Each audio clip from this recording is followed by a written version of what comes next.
Hi friend, শুভ দুপুর বন্ধুরা। দেখো আমি কি করছি। দেখো তোমাদের দাদা ভাই কোথায় গেছিল, মাছ ধরতে গেছিল নদীতে। দেখো কি মাছ ধরে এনেছে। এটা কি মাছ বলো তো, বলো দেখি কি মাছ এটা। অন্য মাছ, পাওনা মাছ।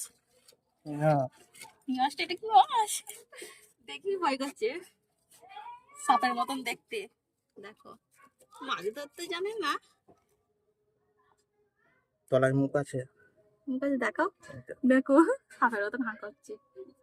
দেখো বন্ধুরা, যায় না কোনোদিন রিক, রানী, অঙ্কন, তোমাদের দাদা ভাই সবাই মিলে নদীতে গেছিলাম। আমাদের এখানে একটা নদী আছে, মাঠের দিকে ধরে এনেছি এটা, তাই তো?